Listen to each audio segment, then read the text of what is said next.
नमस्ते, मैं हूं कमलेश।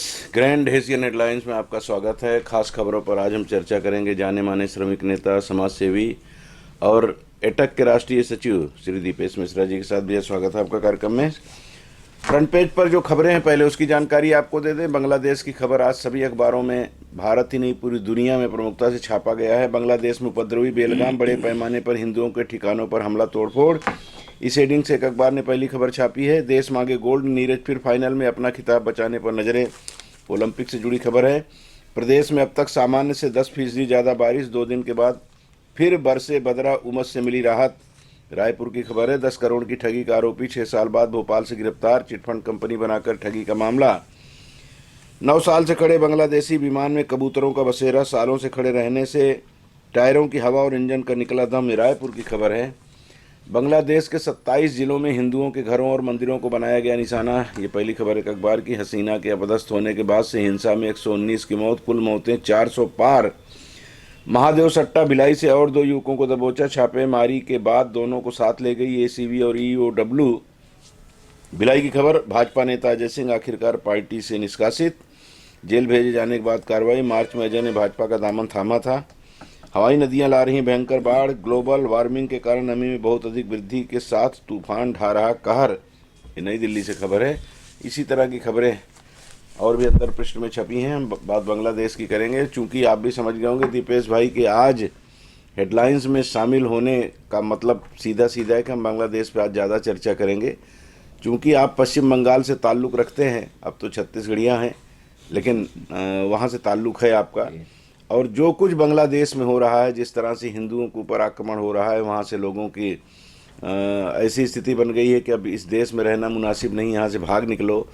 और भारत जितनी सतर्कता बरत रहा है, भारतीय हुक्मरानों ने जिस तरह का बयान दिया है, शेख हसीना वहाँ से भाग करके भारत आती है, भारत में उनको शरण मिलती है, अमेरिका उनका वीज़ा रद्द कर देता है, ब्रिटेन उनको अपने यहाँ शरण देने को तैयार नहीं। तमाम खबरें जो हम और आप पढ़ देख रहे हैं, इस पर पहली टिप्पणी आपकी, बांग्लादेश में जो कुछ हो रहा है उसको लेकर। देखिए, बांग्लादेश में जो हो रहा है जी वो सही में जो है हम लोग उम्मीद नहीं कर रहे थे। जी और आपने जो कहा है कि वो सही बात है। मैं बंगाल से हूँ और मेरी जो माँ जो थी वो जो है वो मैंने बांग्लादेश से थी। तो बांग्लादेश में एक बहुत फेमस जगह फरीदपुर, जी। वहाँ से मेरी माँ जो है। मतलब ननिहाल हाँ, आपका हाँ, अब पश्चिम बंगाल में है। पश्चिम हाँ, बंगाल में। उसके बाद बांग्लादेश में। पिताजी पश्चिम बंगाल के मुर्शिदाबाद में थे। तो जो भी है, उनकी मैरिज जो हुआ, उस समय देश आज़ाद नहीं हुआ था। उस ईस्ट बंगाल और वेस्ट बंगाल मिल के 2 बंगाल था। जी तो जो वहाँ की जो स्थितियाँ जो ऐसे बिगड़ेगी, मतलब ये हम लोग कल्पना नहीं किए थे। पर ये बात हम भी जान रहे थे, समझ भी रहे थे कि वहाँ समस्या कुछ ना कुछ वहाँ पर है। और जो हमने भी जो डिटेल जो पता लगाया वहाँ पर, क्योंकि मैं वहाँ से जुड़ा हुआ हूँ तो स्वाभाविक है। हाँ हाँ, तो उससे झुकाव लगता रहता है है। जी कि इन्होंने 15 साल जो शासन किया है, 15 साल में इन्होंने सांप्रदायिकता जो है उसको बहुत फैलाया है। और विशेषकर जो वहाँ के जो मेजॉरिटी जो कम्युनिटी है, मुस्लिम्स जो है, उनको उन्होंने खुलेआम सपोर्ट किया है। तरह तरह के उनके जो है, जो भी उनके जो है नमाज पढ़ने के लिए जगह बोलिए, मस्जिद बोलिए, वो पूरे मैंने 15 साल तक इन्होंने यही काम किया है। जी ये बात सही है कि हिंदुओं को तंग नहीं किया, ये बात सही है, पर उनका कोई सपोर्ट नहीं किया है। जी और ये बड़ा मैंने दुख की बात है, 15 साल में वहाँ पर एक भी हिंदू मंदिर नहीं बना है। और इस 15 साल में जो है हजारों क्या लाखों के तादाद में उन्होंने मस्जिद का निर्माण कराया है। जो भी है ठीक है, वो मेजॉरिटी में है। जी एक ज़माने में हमारा जो है, जब बांग्लादेश जब माने जो पाकिस्तान जब बना माने जी इस, तो उस समय जो है करीब करीब जी वहाँ पर जो हिंदुओं की जनसंख्या जो है, जो जी मेरे पास आंकड़े हैं, वो करीब 20-22% हुआ करती थी। और बांग्लादेश भी जब बन गया उस समय भी लगभग उतनी ही थी। पर ये बहुत दुखद बात है कि 1971 में बांग्लादेश बना और 1971 के बाद में आज की स्थिति में वो सिर्फ 6% जो है वहाँ पर हिंदू रह गए हैं, शेष रह गए जी। हाँ बच गए हैं। तो ये बहुत चिंतनीय है। अब वही देखिए बगल में हमारा मुल्क है, हमारे मुल्क में जो है मुस्लिम जो आबादी जो पहले थी, मतलब आज़ादी के पहले या आज़ादी के बाद भी जो है उसमें कोई माने कमी नहीं आई है, बल्कि उनका कुछ परसेंट, 1-8% बढ़ाई है, 1-2% बढ़ाई है। जी जी जी तो ये एक बेसिक अंतर है जी। कि हमारा देश का जो धर्म निरपेक्षता और बगल के जो वो भी जबकि हमारे देश से ही वो अलग हुआ है जी उसके वहाँ का जो है तो उसमें तो जमीन आसमान का अंतर है, वो अंतर दिख रहा है। जी जी और हमको लगता है कि पूरे दुनिया में भी जो है देखिए आजकल के जो इंटरनेट का ज़माना है जी और अमेरिका और बड़े बड़े जो माने आपके जो कंट्री जो एडवांस कंट्री हैं जी वो लोग तो ऐसा ऐसा टेक्नोलॉजी डेवलप किए हैं कि माने वो वहीं से वो बता देंगे कि वो शेख हसीना जो है वो कौन सा साड़ी पहनी हुई है आज, मतलब वो वहीं से बता देंगे। मतलब जी, तो जी, इतनी जी। टेक्नोलॉजी है तो सब दिखता है उनको जी कि जी। वहाँ क्या हो रहा है, उस एक देश बात में जो क्या आपने हो रहा है। कही दीपेश भाई जी। कि वो वहाँ मुस्लिम जो है उनको ज़्यादा प्रश्रय देती रही हैं, मस्जिदें जी। खूब बनाई, सांप्रदायिकता को उन्होंने बढ़ावा जी, दिया, जी। लेकिन उनके ऊपर तो ये आरोप लगता रहा कि जमाते इस्लामी वगैरह जो हैं कि ये भारत परस्त हैं और मुसलमानों के लिए उतना काम नहीं की जितना काम इनको नहीं करना नहीं था, तो नहीं दोनों तरफ मारी गई नहीं फिर नहीं तो। नहीं नहीं पर जी ऐसा नहीं है। तो कि वो देखिए मैं तो वहाँ का जी जी जी जी बंगाली होने के नाते मेरे को वो बहुत नज़दीक से मैं वहाँ जुड़ा हुआ हूँ। जी उन्होंने इस बीच जो है ये बात जरूर है कि हिंदुओं को तंग नहीं किया है, जी पर उनके सपोर्ट में वो कुछ नहीं की है। मतलब एक तो सपोर्ट होता ना भाई, देखिए बात सिर्फ इसी का आ रहा है, इसके पहले तो और भी कई लोग शासन किए ना, जी जी तो उसकी बात तो नहीं हो रही है। इनका जो 15 साल एक बहुत लंबा पीरियड होता है, उस पीरियड में आपने जो है हिंदुओं की आबादी पूरी घट गई, माने उस पीरियड में मतलब 6% पे आ गई। मतलब लोग पलायन कर रहे हैं, चाहे चोरी से कर रहे हैं चाहे जैसा भी कर रहे हैं, लोगों ने पलायन तो किया है ना। जी जी तो ये एक अच्छी बात नहीं। पर हमारा देश को देख लीजिए, हमारे देश में कोई मुस्लिम पलायन किया है क्या? बिल्कुल नहीं। कोई नहीं किया है। और जबकि हमारा 141 करोड़ हमारा आबादी है, उस आबादी में इनकी जो है मुस्लिम्स का भी जो है 18-19% ये लोग हैं मतलब। और ये आज़ादी के पहले इनकी जो संख्या थी उसमें बढ़ोतरी हुआ है इनका जी मतलब। जी जी जी तो बिल्कुल। ये बेसिक जो डिफरेंस है, और ये डिफरेंस जो है दुनिया देख भी रहा है ना, इसलिए उनको अलाउ नहीं किया, मतलब दूसरे जी। कंट्री ने अलाउ नहीं किया है। जी जी इनके जमाने में भी इस्कान के मंदिरों पर हमले हुए हाँ, थे। हाँ। शेख हसीना के भी जी, शासनकाल जी, में, जी, खालिदा जी। जिया के शासनकाल जी, में भी काफी वहाँ जी, ज्यादतियाँ हुई जी, हैं। जी। 71 में जो लोग चले आए हैं भारत, जी जी वो उसमें कोरबा में भी हैं, छत्तीसगढ़ में माना जी, वगैरह जी। में भी हाँ, बड़ी माना संख्या कैंप में लोग वगैरह हैं। में जी सब लोग बसे हैं। तो वो लोग आज भी अपने उस दर्द को नहीं भूले हैं कि कैसे उनके पूर्वजों को, उनके माता पिता को, उनके दादा दादी को, नाना नानी को देश छोड़ करके वापस अपने इस मुल्क में आना पड़ा जो हिंदू बाहुल्य देश है। हालांकि उस समय परिस्थितियां ऐसी थी, शेख मुजीबुर रहमान तो हमारी ही बदौलत वहाँ जी, सत्तासीन जी, हो रहे जी, थे, जी, जी, जी। लेकिन जो परिस्थितियां थी उसके कारण लोगों को लगा कि अब ये देश हमारे लिए यहाँ सुरक्षित नहीं है, हम इसलिए भाग आए थे। जी, जी। आज तो बहुत अंतर हो गया है। जी जी आज तो भारत में एक ऐसी सरकार है जो ये कह रही है कि अल्पसंख्यक जो दूसरे देशों में हैं, अगर हमारे यहाँ आएंगे मुस्लिमों को छोड़ करके या वहाँ के अल्पसंख्यक जो हुए भी है। वो आएंगे तो हम उनको अपने शरण में लेंगे। जी जी लेकिन अब सवाल ये उठ रहा है कि भारत का जो रुख होना चाहिए बांग्लादेश के प्रति, जयशंकर प्रसाद ने कल जो कुछ कहा विदेश मंत्री ने, क्या आप उसको ये मानते हैं कि ये कूटनीतिक बातें हैं कि नहीं, हम नज़र रख रहे हैं, उनको आक्रामक नहीं होना चाहिए कि बांग्लादेश में जो भी शासन है अगर वहाँ के हिंदुओं को तंग किया जाएगा तो ठीक नहीं होगा? देखिए हालांकि उनका आंतरिक मामला भी है। नहीं, वो उनका आंतरिक मामला है। जी। और क्या है कि आजकल जो है ना, एक इसको आप जिस नज़रिए से सोच रहे हैं मैं उस नज़रिए से नहीं सोच रहा हूँ। जी। और भारत देश जो कर रहा है और सबसे अच्छा काम उन्होंने किया है कि इस मुद्दे पर उन्होंने सर्वदलीय बैठक बुलाया। हाँ जी जी जी। देखिए जबकि वो तो जब से सरकार बनी है वो एक दिन भी ऐसा नहीं हुआ कि इनका तू मैं नहीं हुआ, एक दिन भी ऐसा नहीं हुआ, चाहे संसद में बोलिए चाहे सड़क पे बोलिए। लेकिन इस मामले में सब एक है। इशू पे सब लोग यूनाइट हैं, मतलब एक हैं। और मेरे को लगता है कि हमारे जो जयशंकर जी ने जो मतलब वक्तव्य दिया है जी। वो सारे लोगों का वक्तव्य वो है, मतलब सम्मत उन्होंने दिया। और देखिए कुछ भी है वो हमारा ही अंग था। बिल्कुल हमारा ठीक पोता है। पोता जो भी है, तो उसके साथ हमारा एक जो सिंपैथी है ना वो तो रहेगा ही, पर एक और भी दो चार चीजें आपको देखना पड़ेगा। बाकी जैसे श्रीलंका हुए और जितने देश वो जितने तेजी से जो है वो चाइना बोलिए और किसी देश के जो शरण में चले गए उन पर इन्होंने थोड़ा अपना स्टैंड को हाँ, जी, क्लियर जी। रखा है।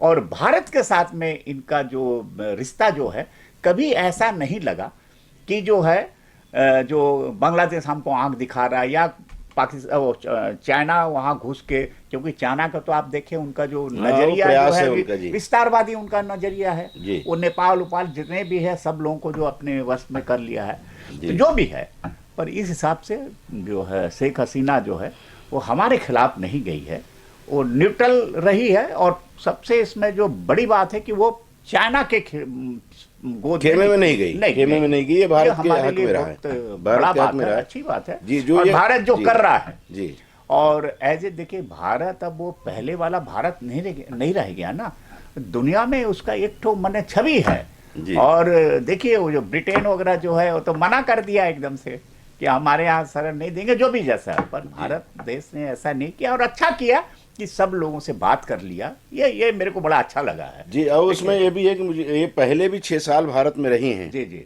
इंग्लैंड से जब इनके पिता की जी, जी, हत्या हुई और जी, उसके जी, बाद जी। काफी दिन वहां रहने के बाद जब यहाँ जी, आई तो जी। इनको लगा कि नजदीक आ गई हूँ, हो सकता है कि कल को बांग्लादेश में एंट्री मिल जाए, तो यहाँ रह करके वो नजर रखे हुए थे। 6 वर्ष उनको हाँ। भारत ने शरण दी थी, जी जी तो वो उनके ज्यादा नजदीक होने के कारण उस युद्ध में बंग बंधुओं की मदद करने के कारण भारत उनके नजदीक वैसे ही था। जी। अब आईएसआई और जमाते इस्लामी की या चीन की जीत के रूप में बांग्लादेश में जो कुछ हुआ है उसको देखा जा रहा है। नहीं नहीं, हमको तो ऐसा नहीं लगता। और देखिए जो बांग्लादेश जो आजाद कराया जी, वो इंडिया सहयोग नहीं किया है, वो पूरा खुल्ला साधा। खुल्ला जो है वो जी, जी। अटैक किया है। मतलब जी। ये मतलब ये पहली बार हुआ है। और वो भी जो है वो जो अमेरिका जो इतनी पावरफुल जो है वो अपना 7 फ्लीट भेज दिया वहां पर। जी। पर हमको मालूम है कि उस समय जो है वो इसके रशिया के राष्ट्रपति वो बिजनेव हुआ करते थे, वो इंदिरा गांधी उससे भी जाके मिले जी। कि देखिए ऐसा ऐसा है, तो बोला आप चिंता मत करिए। वो अमेरिका 7 फ्लीट भेज दिया। मैंने वो बहुत बड़ा, मैंने ये लग रहा था कि युद्ध हो जाएगा, पर रसिया ने भी अपना वहां से भेज दिया। तो फिर अमेरिका ने सोचा कि नहीं यार ये रसिया से, क्यों रसिया उस समय बहुत पावरफुल बहुत था ताकतवर कि उससे टकराना ठीक नहीं है। जी। और इंडिया ने जाके कोई जगदीश सिंह अरोरा कोई था हमारा, मतलब उनके सामने कोई नियाजी था, वो सरेंडर किया। मतलब 90,000 सैनिकों के साथ। 90,000 सैनिकों के साथ वो सरेंडर किया है। जी। ये एक ऐतिहासिक जीत हुआ है। और उसके बाद सरेंडर किया और फिर भारत ने अपना सेना को बुला लिया। दूसरा देश होता तो वहीं जमे रहता। मतलब तो जी। ये भारत है, तो दूसरे देशों के साथ हिंदुस्तान का कल्पना नहीं किया सकता। और जो ने इंडिया ने जो स्टैंड लिया है, मैं उस स्टैंड का जो है मैं समर्थन करता हूँ। बिल्कुल बिल्कुल, जी। पूरा देश उसका समर्थन जी। करता है। बस वही किंतु परंतु लेकिन की गुंजाइश हर मामले में होती है। जी। सबकी अपनी अपनी सोच है, अपना अपना नजरिया है। बांग्लादेश में इस समय जो कुछ हो रहा है, वहाँ जो रह रहे हिंदू हैं 6% 7% जो भी बचे, उनके साथ जो ज्यादती की जा रही है उस पर भारत सरकार ने, स्वाभाविक एक बयान हर बातों का नहीं दिया जाता, कूटनीतिक बातें की जाती हैं, तो उसमें दबाव पड़ा होगा वहाँ के प्रशासन के ऊपर। जैसे खबर आ रही थी कि ढाका प्रशासन से जी जी हमारे यहाँ विदेश मंत्री ने चर्चा की, जी। मतलब वहाँ के जो डीएम एसपी होंगे उनसे बात हुई होगी, जी। तो दबाव तो अपनी तरफ से बनाने की कोशिश उनकी हो ही रही है। एक बात और भी इसमें आ रही है कि हिंदुओं को परेशान करना, तो हम उनको भारतीय होने के नाते, हिंदू होने के नाते हमको उनके प्रति हमदर्दी जरूर है, लेकिन अंततः वहाँ के प्रशासन को, वहाँ की सरकार को इस पर तो विचार करना होगा कि हमारे नागरिक हैं, जी जी। तो बांग्लादेशी नहीं, हैं, तो भारत के नहीं हैं। हाँ, पर जो अंदरूनी जो मेरे को खबरें आई है, मतलब जी, कि जैसे मैंने कहा कि वहाँ पर ओनली 6% जो हिंदूज हैं, मतलब उसमें आपका इसको भी मिला लिया जाए, सिख वगैरह सब मिला के, मैंने 6% है। बाकी इसका मतलब है कि 94% जो है वो मुस्लिम है। नहीं है। जी। बट वहाँ पर जो है इंटरनल जो मेरे को खबरें आई हैं, मतलब मैं जो पता लगा रहा हूँ, तो वहाँ पर जो जो देखिए क्या होता क्या है ना, अब दंगाई लोग जो होते हैं, जी, हम लोग क्या है बीजेपी को दोष लगा देते हैं, पर एक्चुअली वो लोग नहीं होते। कुछ लोग जो बदमाश लोग होते हैं ना, यही सब जो है मौके का फायदा उठाने मौके के का चक्कर। फायदा उठाते हैं। तो वहां पर भी जो है मौके का फायदा उठाया गया। पर जो ये बहुत ही अच्छी बात है कि वहाँ के जो माने युवा लोग जो है वो मंदिरों का पहरा देने लगे, हिंदुओं घरों को पहरा देने लगे। और मैं देखा, मैंने मेरे पिक्चर भी देखा उनका, ये वहाँ जो हमारे यहाँ से जो आई हुई है वो पूरा ऐसा करके मैंने खड़े हैं। मतलब ऐसा नहीं, अगर मान लो जो वो 94% अगर एकदम एकजुट हो जाए तब तो ये तो बचेंगे ही नहीं, मतलब बिल्कुल नहीं, पर ऐसा नहीं है जी। मतलब। तो ये भी एक अच्छी खबर है। और देखिए देश में हम लोग भी देख रहे हैं, दंगा जहाँ होता है कुछ लोग करते हैं, पर क्या है, धार्मिक भावना एक ऐसा भावना है होता है कि लोग बह जाते हैं, मतलब। जी, तो जी। जो भी है वहाँ पर जो भी हुआ घटना दुखद है, और हमारे देश ने जो उनको शरण दिया है हम इसको अच्छा मानते हैं और देना भी चाहिए। जैसे आपने कहा वो हमारा पोता है तो उनको देना भी चाहिए एकदम से, मतलब। जी जी जी, ये बात जी। पाकिस्तान को नहीं भूलना चाहिए कि हमारा बेटा है, और इस बात को बांग्लादेश को नहीं भूलना चाहिए कि हमारा पोता। इनके प्रति थोड़ी सी हमदर्दी भारत के लोगों में जी, है। जी हमारी पीढ़ी और हमसे पहले वाली पीढ़ी तो उनसे हमदर्दी रखती है, क्योंकि जी, हमसे जी। पहले वाली पीढ़ी तो सीधा सीधा वो साथ में ही काम करते थे, साथ में रहते थे। नेचुरली। हमारी पीढ़ी ने तो वो महसूस किया है।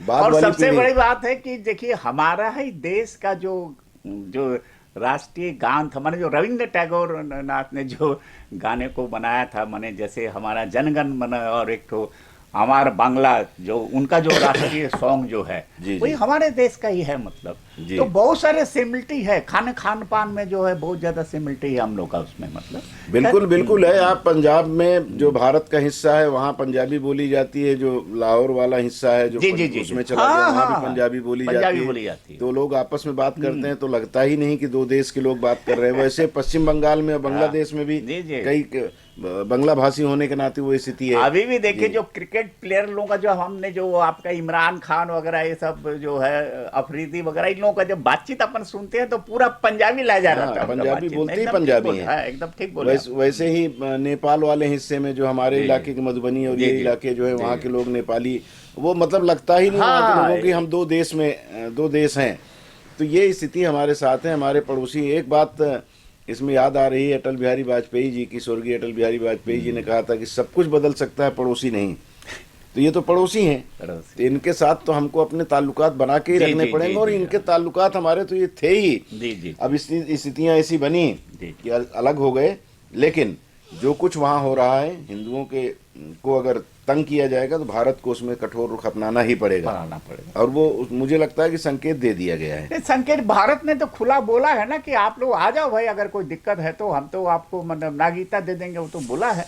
जी, तो अब जी। उनके ऊपर डिपेंड करता है, तो वो लोग आना चाहे तो आ सकते हैं। पर मेरे को लगता नहीं, देखिए हम जानते हैं कि कोई जगह को छोड़ने का क्या दर्द होता है। सब अरे कुछ हम छोड़ना जानते हैं पड़ेगा ना कि उनको। हमारे जो हम ट्रेड यूनियन में हम देखते हैं ना, लोग जो है ना, जो उसी खदान में एक शिफ्ट से दूसरे शिफ्ट में भी वो लोग बवाल कर देते, नहीं हम नहीं जाएंगे बोल के, जबकि घर वही है सब कुछ, बस वो नहीं। तो क्या है, आदमी जहाँ रहता है ना वो सोचता है बस मैं जीवन भर यहीं रहूं, मतलब।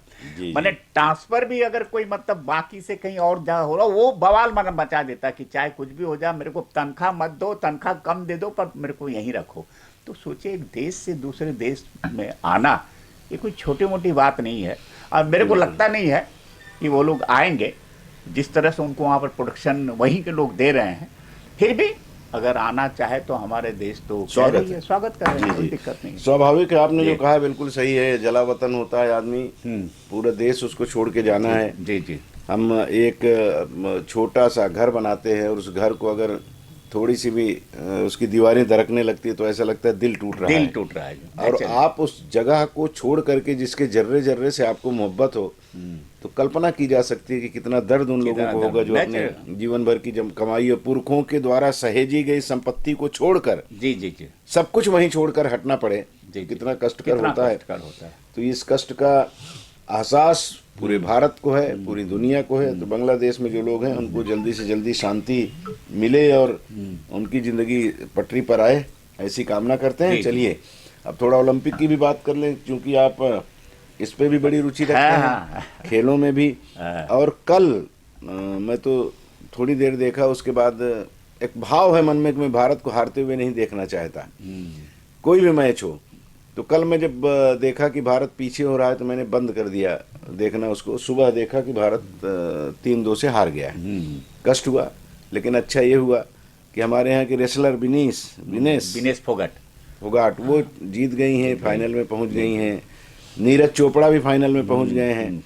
तो कुछ शख्सियतें फाइनल में पहुंच करके अभी भी उम्मीद रखे हुए हैं कि हो सकता है गोल्ड हमारे हिस्से में आए। नहीं, एक गोल तो पक्का है। मैं आज आपको बोल के जा रहा हूँ कि जो प्रदर्शन उन्होंने किया है वो नीरज चोपड़ा जी, वो 89.94 माने उसको 90 मान लीजिए मतलब जी, और उतना अगर 89 कर दिया वो फिर से मतलब तो तब तो सवाल ही नहीं पैदा, क्योंकि देखिए दूसरे तीसरे में जो है काफी पीछे हाँ लोग। काफी पीछे। और पिछले बार टोक्यो में जो है वो 87 पॉइंट कुछ फेंका था तो उसी में फर्स्ट आ गया था मतलब।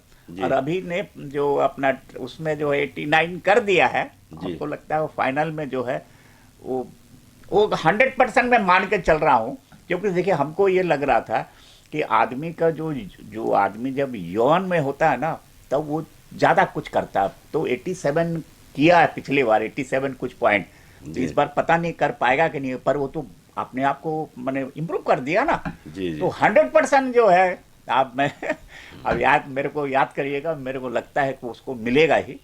और जहाँ तक मैंने वो विनेश फोगाट वो भी काफ़ी संघर्ष किया और मेरे को लगता है ये पहली महिला पहलवान है जो फाइनल में पहुंची है। मतलब आज तक इंडिया में कोई महिला पहलवान फाइनल में नहीं पहुंचा है, ये भी बहुत बड़ा है। जहाँ तक हॉकी का बात आपने कहा है, देखिए क्या है अभी जो दुनिया के जो 5-6 जो टीमें जो हैं उसमें उस दिन जो अच्छा खेल देगा वो जीत जाएगा। वो जो 5-6 टीमों में जो आपका इंडिया है, वेस्ट जर्मनी है, ऑस्ट्रेलिया है, उधर बेल्जियम है और एक नीदरलैंड है, ब्रिटेन है, ये सब जो है टक्कर के 6 टीमें जो है वो टक्कर की है। और जिस दिन कोई थोड़ा अच्छा खेल दिया समझिए वो जीत गया। माने इसमें आप कुछ सेकंडों का ही खेल है। हाँ कुछ सेकंडों का खेल है। नहीं उस दिन जो अच्छा खेल दिया हाँ वही और बराबर लेवल सबका बराबर है। कौन कब किसको हरा देगा कोई गारंटी नहीं दे सकता। पर एक बात है कि हमारा जो मेन प्रतिद्वंदी जो है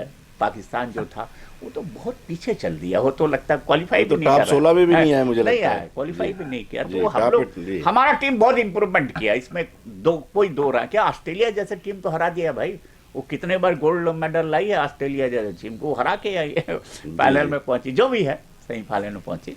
जी अच्छा बात है जी। मीराबाई चानू भारोत्तोलक हैं, इनसे भी उम्मीद है अभी इनसे भी उम्मीद है जी कि ये पिछली बार भी इन्होंने अच्छा प्रदर्शन किया था एशिया में तो एशियाड में तो अच्छा प्रदर्शन रहता ही इन लोगों का। तो उम्मीद कर रहे हैं। लेकिन एक बात जो कही जा रही थी कि पिछली बार 9 पदक हमारे हिस्से में आए थे टोक्यो में, पेरिस में हम दहाई में पहुंच जाएंगे। तो ये थोड़ा सा थोड़ा सा इसमें थोड़ा सा कुछ दिक्कत हो रहा है। जैसे हम लोग तो बैडमिंटन का जो है वो लक्ष्य सेन जो है उसको लोग हम उम्मीद कर रहे थे, लेकिन क्वार्टर फाइनल से बाहर हो गए और कभी कभी हो जाता है। अब क्या करें, कभी कभी हो जाता है। तो फिर भी हमारे जो भी प्लेयर्स लोग जो है क्योंकि उनको उतना सुविधा नहीं मिलता है जो वर्ल्ड क्लास जो विकसित देश और चाइना जैसे देश जो अपने प्लेयर पर जो खर्चा करते हैं, हमारे देश में अब उतनी हमारे पास संसाधन भी नहीं है। फिर भी मतलब सीमित संसाधन में भी हमारा जो उपलब्धि जो है वो बेहतरीन उपलब्धि है। इसको मतलब इसमें हताश होने की जरूरत नहीं है। नहीं दीपेश भाई, एक बात आती है कि हमारे देश में केंद्रीय सरकार का तो अपना एक कानून होता है, जी, राज्य सरकारें अपने अपने ढंग से करती हैं। पंजाब में खिलाड़ियों को जितना महत्व, अभी आप देखिए हॉकी के ज्यादा प्लेयर पंजाब के हैं। जी। हरियाणा के ज्यादातर वो जो कुश्ती वाले हैं ज्यादातर हरियाणा के हैं। नीरज चोपड़ा भी वहीं से ताल्लुक रखते हैं, हरियाणा राजस्थान से। तो वहाँ पे खिलाड़ियों के साथ इंसाफ होता है। जी। उनको नौकरी में प्राथमिकता मिलती है, प्रमोशन मिलता है, पैसे खूब मिलते हैं। वो स्थिति हम छत्तीसगढ़ में बैठ करके अगर बात करें तो मुझे लगता है कि आपको भी याद होगा, शबा अंजुम हमारे यहाँ की भारतीय महिला टीम की हॉकी टीम की कैप्टन हुआ करती थी। उन्होंने रो करके इस बात को कहा था कि मैं सरकार से इल्तिजा कर रही हूँ, गुहार लगा रही हूँ कि मुझे नौकरी दो, लेकिन नौकरी नहीं मिल रही है। और मुझे फख्र है इस बात का कि उस खबर को सबसे पहले मैंने हाईलाइट किया। और फिर राज्य सरकार ने वो चूंकि 12वीं थी लेकिन नियमों को शिथिल करते उनको डीएसपी की नौकरी दिए। तो ये चीजें अगर आप छत्तीसगढ़ में भी करते हैं, देश के अन्य हिस्सों में भी करते हैं, तो मुझे लगता है कि खिलाड़ियों को संवरने में, उनको मेडल तक पहुंचने में आपकी बड़ी भूमिका हो बहुत जाती है। बड़ी भूमिका, खासकर जो मीडिया जो है, वो जो चौथा स्तंभ जो है जिसको सब देखते हैं, वो अगर ये सब चीज को हाईलाइट करे ना, अब देखिए उनका तो एक ही हाईलाइट रह गया, वो क्रिकेट, वो जी। क्योंकि उसमें पैसा है, उसमें जो ग्लैमर है, सब कुछ उसमें है, उसी को वो हाईलाइट करते रहते हैं। भाई आप दूसरे खेलों को भी देखो, हाईलाइट कीजिए ना उसको भाई।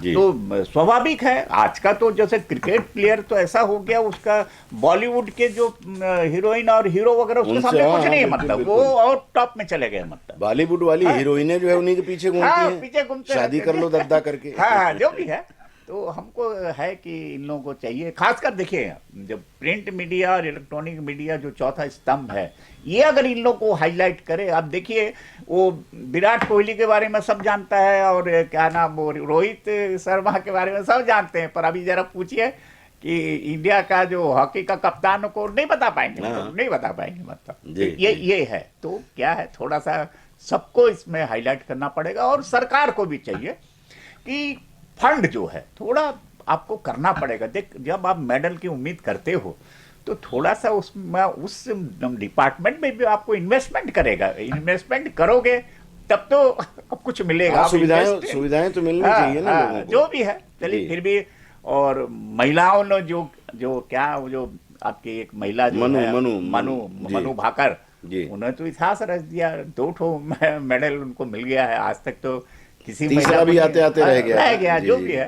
जी। पर बेचारी बहुत मेहनत की है, पर हमको वो अच्छा लगता है, महिलाएं खासकर कुछ करें जी, तो मेरे को बहुत अच्छा लगता है कि वो जरूरी भी है देश के लिए। बिल्कुल बिल्कुल, जी, वो जी। आगे बढ़ती हैं तो देश जी, आगे जी। बढ़ता है। अच्छा और बात। एक बात और है कि अब जिन जिन देशों के खिलाड़ी ज़्यादा मेडल जीत रहे हैं, वहाँ के बारे में जब पढ़ते हैं या उस जानकारी प्राप्त करने की कोशिश कहीं से होती है, तो ये पता लगता है कि बाल्यकाल से ही उनको संवारने का काम वहाँ की सरकारें शुरू कर जी, देती हैं। एकदम एकदम 100% और आपकी। हमारे यहाँ ऐसा नहीं होता। हाँ, वो बाल काल में 2, 3, 4, 5 साल में उनके अंदर प्रतिभा अगर देख लिए वो, जी। फिर वो बोलते ठीक है बच्चा अब आपका नहीं है, इसका सब कुछ जो है हम करेंगे, मतलब जी, जी। वो ऐसा करते हैं। तो वो निकाह भाई 25 साल का, 20 साल का मेहनत जो है, अगर सरकार कर रहा है तो उसको रिजल्ट मिल जाता है इसमें। जी, तो हमारे यहाँ- एथलेटिक्स में देखिए तो छोटी छोटी बच्चियां, ऐसे लगता है कि अभी 16-17 जी, साल जी, की जी, होगी, जी, जी, जी। और जिस तरह का वो प्रदर्शन करते हैं, बहुत स्पष्ट है कि वो 2 साल 3 साल की उम्र से ही उनको हाँ, माजा गया है। हाँ, देखिए देखिए क्या है, जब हमारा जो ईश्वर जो हम लोग को बनाया है ना, जी। तो कुछ कुछ गुण आप देखेंगे हर में जो है, कुछ कुछ गुण वो आपसे बहुत बेहतर है, मतलब। आज सब विशेष हाँ, होते हैं। विशेष होते हैं। तो जी। बचपन में जब देख लेते हैं, हाँ कुछ बच्चे हैं जो मतलब अच्छा कर सकते हैं इस माने फील्ड में। जगह में, जी। वो लोग उनको चयन कर लेते हैं, फिर उसके बाद गवर्नमेंट उनके ऊपर खर्चा करती है, फिर रिजल्ट मिलता है एकदम से, मतलब। जी, जी, तो जी। भाई ये अच्छा लगता है ना भाई, कि अगर हमारे देश में भी जो भी है, जी, हमारे जी। बगल में तो पाकिस्तान हो तो एक जमाने में हॉकी में कभी कभी कुछ ले आता था, पर अब तो वो भी वहीं से भी वो आउट हो गए, क्रिकेट से भी वो आउट हो गए। जी, जी। पर हम लोग के तो लोग तरक्की कर रहे हैं ना भाई। पहले तो हमको बस हमको याद है हॉकी में ही एक गोल्ड मेडल मिलता था, बाकी अब कभी किसी में नहीं मिला। फिर उसके हाँ, बाद जी। वो आपके पीटी उषा भी मैंने नहीं ले पाई, चौथा स्थान पा गई। मिल्खा सिंह मिल्खा भी थे, सिंह का वो भी नाम आता चौथा है। स्थान पा गया। जी। फिर भी जो है हमारे जो महिलाओं ने, वो जो आपका सिद्धू जो है, आपका क्या नाम बोलते हैं इसमें, पंजाब की, जी, ने बैडमिंटन के, वो ने हैदराबाद की है जी। वो जो है, वो भी लाई है। और आपका जो नेहवाल जो है, साइना नेहवाल, वो भी लाई है बैडमिंटन में, 3rd पोजीशन लाई थी एकदम से। जी, जी। तो जो भी है अच्छा, और महिलाएं कर रही हैं तो बहुत अच्छा। फिर हम अपना इसमें चाइना से में जो हुआ था, उसमें अभिनव बिंद्रा एक तो गोल्ड लाया था, जी, जी, है जी। ना। जी, शूटिंग में लाया जी, था। जी, और जी। ये तो आपका जो नीरज चोपड़ा, वो तो इतिहास रच दिया है भाई। जी, और 12 हमको पे। 100% मैं तो आज तो बोल रहा हूँ कि वो गोल्ड लाएगा, वो उसको कोई रोक नहीं सकता। अगर जी, वो जी। 89 पॉइंट कुछ कर देता है तो 100% गोल्ड लाएगा उसको। चलिए, आपके जी। मुंह में घी शक्कर। भारत के लिए खुशी की बात होगी कि जी, जी। फिर से वो नीरज चोपड़ा ले आए। एक खबर अंदर है, बाल विवाह कानून मुसलमानों पर लागू होगा या नहीं, सुप्रीम कोर्ट करेगा सुनवाई। बाल विवाह के संबंध में एनसीपीसीआर की याचिका पर सुनवाई करने कोर्ट राजी, ये दिल्ली से खबर है। और ये खबर आप जब आप अपना पक्ष रख रहे थे ओलंपिक पर, तो मेरी नज़र इस पर पड़ी। इस पर ध्यान आया कि अयोध्या में एक 12 वर्ष की बच्ची के साथ जो अनाचार हुआ, जो जिस तरह की वहाँ हरकतें हुई हैं, वो बच्ची गर्भवती है 2-2.5 महीने की, तो उससे जुड़ी हुई एक खबर कि उस बालिका के शरीर के साथ कितनी बेइंसाफ़ी हो रही है। अगर वो बच्चे को जन्म देती है तो कितना कष्ट होगा, अगर उसका अभिवार्सन कराया जाता है तो कितना कष्ट होगा उसको। तो उसी से ये ध्यान में आया कि बाल विवाह कानून मुसलमानों पर लागू होगा कि नहीं। तो मुझे लगता है कि बाल विवाह कानून तो पहले ठीक है, कोई एक मजबूरी थी, लेकिन उस समय भी हम लोग तो हमारे परिवार में भी होता था कि 4 साल 3 साल 5 साल की बच्ची की शादी हो जाती थी, लेकिन उनका गौना होता था जब वो वयस्क हो जाती थी। Yes yes yes. तो बाल विवाह में दोनों चीज़ें हैं कि आप अगर विदा कर दे रहे हैं लड़की को 12 साल 14 साल की उम्र में, और वो अपने मायके ससुराल जा रही है, तो स्वाभाविक है कि उसके शरीर के साथ आप बेइंसाफ़ी कर रहे हैं। अगर सुप्रीम कोर्ट अपनी तरफ से ये कानून लाए कि भाई आप यहाँ हिंदू मुसलमान की बात मत करिए, बच्चियाँ तो हिंदू मुसलमान नहीं, यस यस यस जी, वो कानून तो सबके लिए बराबर होना चाहिए। इस पर गंभीरता से अगर सरकार सुप्रीम कोर्ट विचार करके कोई निर्णय दे और कोई गाइडलाइन दे, तो मुझे लगता है कि सबके हित में होगा। नहीं, बिल्कुल देना भी चाहिए। देखिए, दुनिया में जब मुस्लिम देश भी जो जितने हैं, वो अब तुर्की उर्की तो वो सब एडवांस कंट्री है, वो तो जिसको हिंदी में तुर्की बोलते हैं और इंग्लिश में टर्की बोलते हैं जी। तो वो सब देश में सब ये सब लागू है। वहाँ ये वहाँ अलाउ नहीं है। मतलब भाई ठीक है,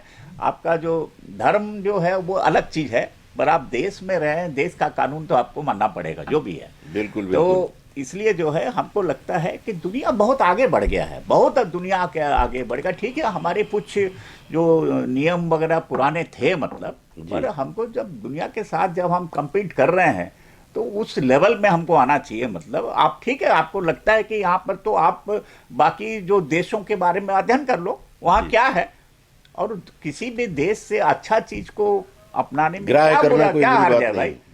गलत चीज को नहीं अपनाएंगे, पर कोई चीज अच्छा है तो उसको बिल्कुल अपनाया जाएगा इसमें, जी है ना।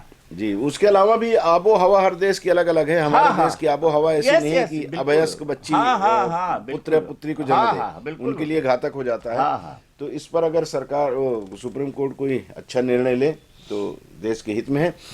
कोरबा की खबरों की जानकारी आपको दे दें। ए भाई जरा देख के चलो, आगे ही नहीं पीछे भी, इस हेडिंग से एक अखबार ने पहली खबर लगाई है। झगड़ा कुदमुरा मार्ग पर एक पुल से जुड़ी खबर है। दंतैल ने खदेड़ने पहुंचे वन अमले पर किया हमला, वन कर्मियों ने भागकर बचाई जान, वाहन क्षतिग्रस्त। करतला की खबर है। नशे में धुत बदमाशों ने श्रमिक नेता पर किया जानलेवा हमला, पुलिस की हिरासत में 2 आरोपी, अन्य की तलाश जारी। ये खबर दीपिका की है।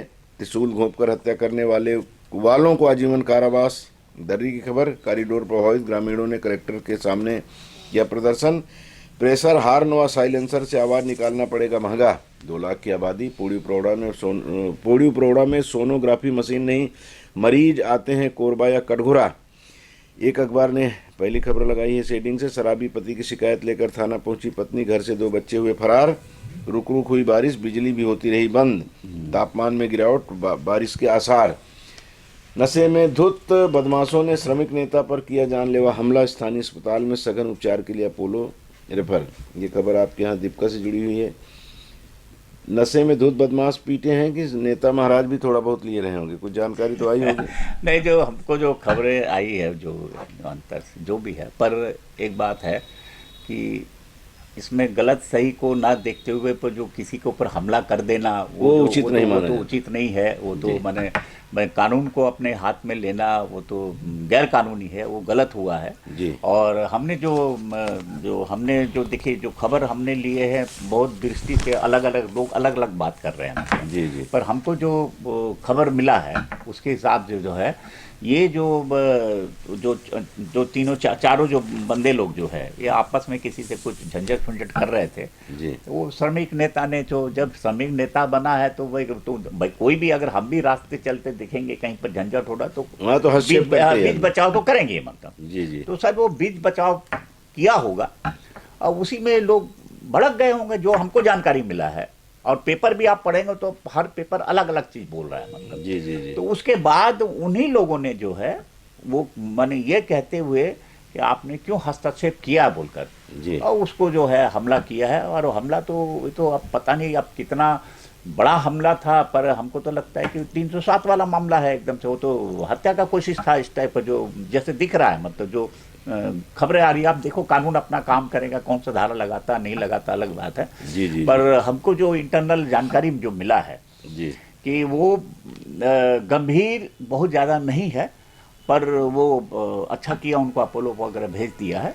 जी। और हमको लगता है कि वो ठीक ठाक हो जाएंगे, क्योंकि मैं पता भी लगा रहा हूँ, क्योंकि एटक से जुड़ा हुआ आदमी है, एटक से है। जी। तो ठीक है, चलिए अब देखते हैं। अब कानून अब तो पता लगाया गया कि हाँ तो ठीक बात है, ना, जांच होगी, उसमें पता जांच लगेगी होगा, उसमें हकीकत पता क्या थी। लगेगा।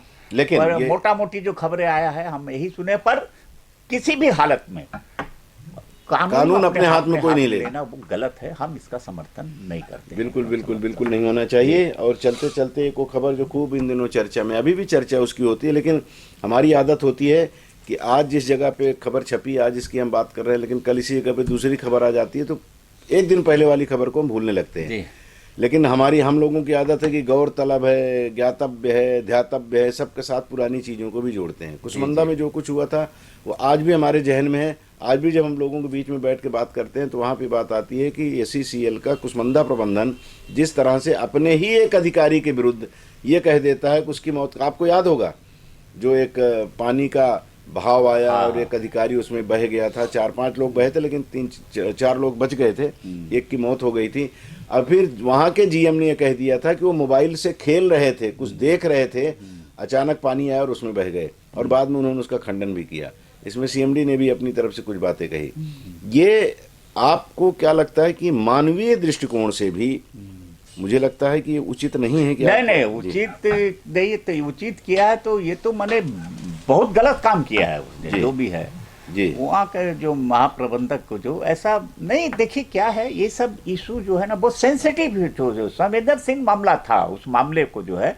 और हमको लगता है कि उन्होंने जो बातें भी जो कही है वो भी लगता है कि वो बना बुनाया, उन्होंने अपना मनगढ़ंत अपने आप को जो बचाने के लिए मतलब अपनी गलती को दूसरे के ऊपर डाल देना। डाल दिया मतलब। और भाई उतने पानी में जो दिख रहा है, वो आदमी उस पानी में अपना जान बचाएगा कि वो मोबाइल से गेम खेलेगा? मतलब ये तो हम किसी हालत से इसको, जो वहाँ के जो GM ने जो काम किया है, वो किसी भी हालत से वो सही नहीं हुआ है।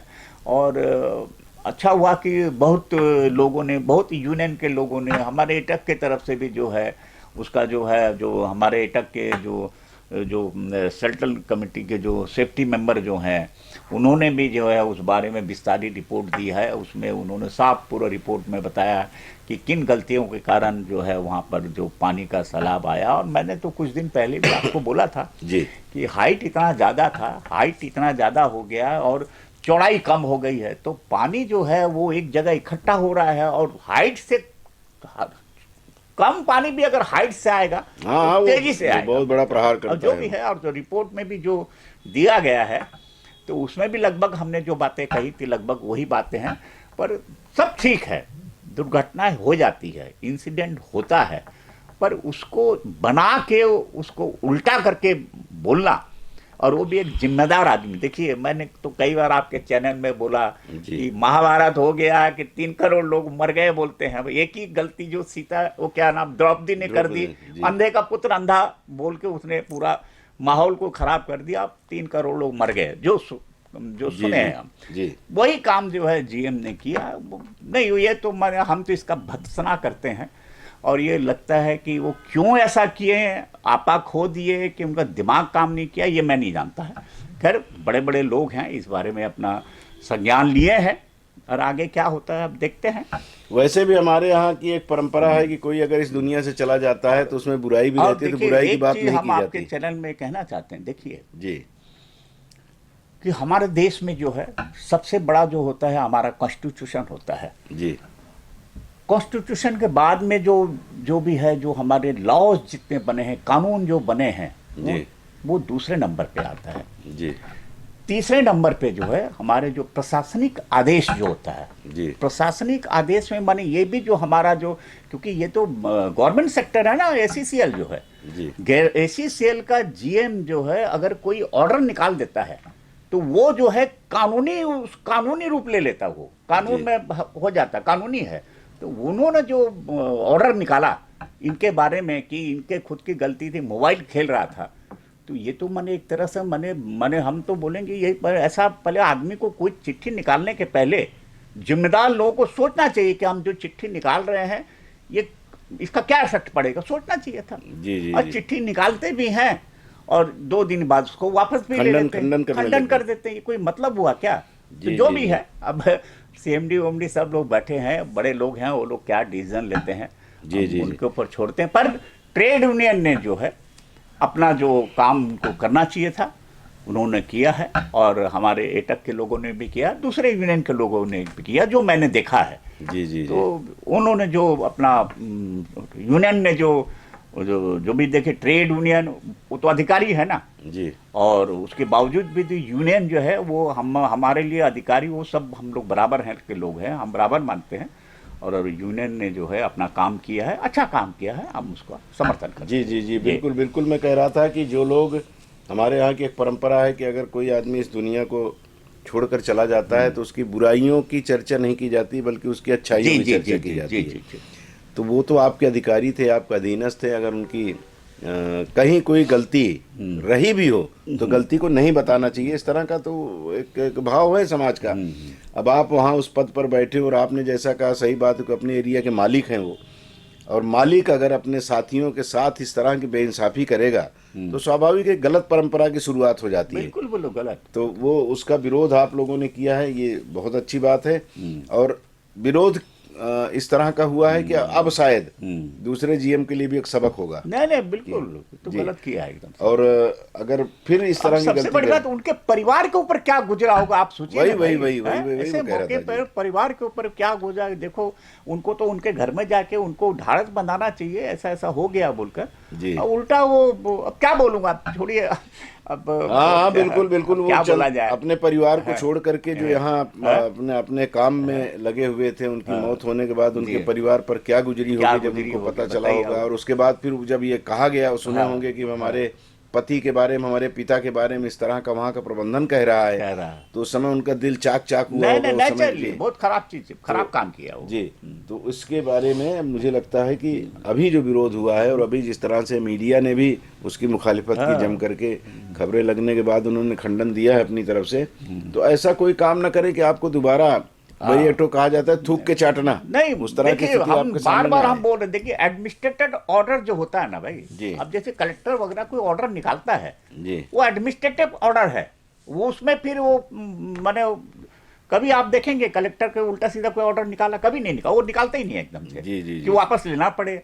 तो वो भी देखिए, अब हम तो बोलते हैं कलेक्टर जो होता है वो हमने स्टेट का होता है वो, पर ये तो सेंट्रल गवर्नमेंट के रिप्रेजेंटेटिव लोग हैं, जो अपना एसीसीएल के लोग जो है, सेंट्रल गवर्नमेंट सार्वजनिक क्षेत्र के, तो इनका तो और ज्यादा पावर है एकदम से। तो जो भी ऑर्डर निकालते हैं तो सोच समझ कर निकालना चाहिए ना भाई। बिल्कुल बिल्कुल। सोच समझ के नहीं निकालेंगे तो आपको बैक होना पड़ेगा, बैक होना पड़ेगा। फिर तो हो सकता है कि इनके सीआर, इनके सीआर पे भी असर पड़ता होगा। सीआर क्या, आप ये बताइए, अगर मान लीजिए उनका जो परिवार जो है वो चले जाए थाने कोर्ट वोट में चले जाए कि देखो हमारे ह्यूमिलेट किया हमको ऐसा ऐसा करके, झूठ बोल के, तो वो तो प्रॉब्लम खड़ा हो जाएगा, जीएम को प्रॉब्लम खड़ा हो जाएगा। बिल्कुल बिल्कुल। और कभी कभी ये भी स्थिति बन जाती है कि परिवार इतना आक्रोशित हो जाता है कि जूते चप्पल लेकर के अधिकारियों के पीछे या संबंधित लोगों के पीछे पड़ जाता है। वो नहीं होना चाहिए, लेकिन कई बार आक्रोश में होता है ऐसा, हो जाता है। देखिए, पर सब अधिकारी ऐसे नहीं है ना, अब पता नहीं उसके जो करते हैं उन्हीं के लिए उसकी मती मारी गई कि क्या, हम नहीं जानते हैं उसको। जी, हम तो जान ही नहीं रहे कौन अधिकारी आज तक मिले ही नहीं है। लेकिन जो गलती उन्होंने की है, ठीक है, उस पर उनको पश्चाताप होना चाहिए, और एक मैसेज उनकी तरफ से तो ये गया कि भाई हमने गलती की है। और हम एक चीज और बताना चाहते हैं, आपका चैनल में हमको सुविधा मिल जाता है, कोल इंडिया में जी एक ही मेगा प्रोजेक्ट है जिसको जो है वो फुल डिपार्टमेंटल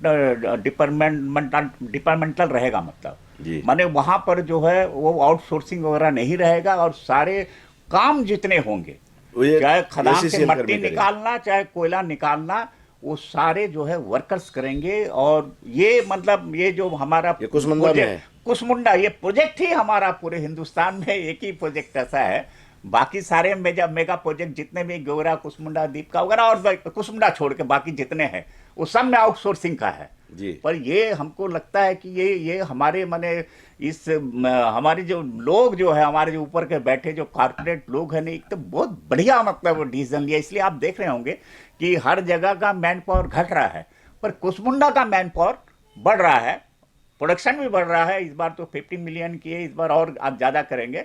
पर वो सारे जो अधिकतर जो है वो डिपार्टमेंटल वहाँ पर प्रोडक्शन कर रहे हैं, डिपार्टमेंटल लोग। मतलब एक हाँ, उदाहरण के रूप में हाँ, प्रस्तुत करना चाहता हाँ, है हाँ, कोल तो इंडिया ऐसे इसको कि हमारे जगह कर्मचारी आज भी में हम काम तो ये करने कहना लगे। चाहेंगे जो भी कॉर्पोरेट में जो लोग पोस्टिंग वोस्टिंग करते हैं, तो ऐसे जगह में जहाँ पर डिपार्टमेंटल के जो श्रमिक अधिकारी जो ज़्यादा है, उस जगह पे ऐसे लोगों को भी पोस्टिंग करना चाहिए, जो उनको थोड़ा देख दाग दे, इस तरह से उनका सीधा आदेश उद्देश्य ना निकाले, नहीं निकाले मतलब। जी, तो ये और ये हम एज ए कोल इंडिया ने ये जो काम किया है, ये बहुत बड़ा बोलते हैं ना, तो विपरीत दिशा में, मतलब पूरा दुनिया जहाँ जा रहा है उसके विपरीत जाके इन्होंने जो इस माइंस को जो है फुल डिपार्टमेंटल चलाएंगे बोल के प्रोजेक्ट रिपोर्ट जो सैंक्शन हुआ है, जी, जी। ये समझिए बहुत बड़ा एक तो उपलब्धि है। खैर ये बहुत जी, बड़ी बात आपने जी, बता दी, हम जी, लोगों को नहीं पता था। आज जी, हमारे मुझे लगता है कि हमारे अधिकांश दर्शकों को भी ये जानकारी जी, नहीं जी, रही होगी, आज उनको ये जी, पता जी, लग रहा है कि कुसमुंडा को एक मॉडल के रूप में हाँ, प्रस्तुत किया जा हाँ, रहा है हाँ, पूरी दुनिया के सामने, जी, पूरे जी, भारत के सामने, जी, दुनिया जी, ने कहे भारत के सामने जी, कि हाँ, आज भी जो हाँ, कहा जाता है कि जो सरकारी कर्मचारी, अभी हाँ, एससीसीएल सरकारी हाँ, सरकारी कर्मचारी, कर्मचारी। सरकारी कंपनी है, तो सरकारी कर्मचारी अब कम करते हैं, बहानेबाजी ज्यादा करते हैं। तो अब उनको ये प्रदर्शित करने के लिए एक एरिया को दे दिया गया हाँ, है कि आप एक बार फिर से काम करके काम दिखाओ करके दिखाओ। नहीं, ठीक है, और शीर्ष पे ये पहुंचो। खुशी की बात है। ये तो बहुत वो ये जो आउटसोर्सिंग का जो हाँ, अंदर अंदर आपका निजीकरण की ओर आगे चल बढ़ रहा है, हाँ, तो ये आउटसोर्सिंग के जरिए उस पे कहीं ना कहीं थोड़ा सा विराम लगाने के लिए आप लोगों को ताकत मिल जाएगी, नहीं, श्रमिक नहीं, नेताओं को, बिल्कुल, बिल्कुल, कि थोड़ा भाई इसको देखो, अच्छा करेगा, हमारे यस, लोग ही काम कर रहे काम हैं कर रहे हैं, बिल्कुल, और बिल्कुल। ऊपर जा रहे हैं, जी, तो जी। आप यहाँ पे आउटसोर्सिंग का क्यों चक्कर ला मत रहे हो डालिए। मतलब? जी जी। हाँ, तो एक सीधी सी बात है कि कोल इंडिया ने अपनी तरफ से आप लोगों को एक अवसर नहीं, दिया नहीं, है, बहुत बड़ा अवसर दिया अपनी है। अपनी जी, वो भी ताकत को विपरीत दिखाने का परिस्थिति दिया। में जाके लिया, ये जी, बहुत जी। बड़ा बात है क्योंकि बिल्कुल बिल्कुल। और कुसमुंडा के श्रमिक या एससीसीएल के श्रमिक या किसी भी सार्वजनिक प्रतिष्ठान के श्रमिक हाँ, अपनी तरफ से पूरी कोशिश करते हैं जिस प्रतिष्ठान में वो काम कर रहे हैं कि वो प्रगति के पथ पर प्रगति जाए। पर। कुछ लोग होते हैं वो हर क्या जगह करें? होते हैं, हर जगह हो तो क्या जो करें? सिर्फ पैसा कमाने में ही उनकी रुचि जी, रहती जी, है, जी, उनको जी। अपना काम करने में रुचि नहीं जी, रहती। जी, जी। लेकिन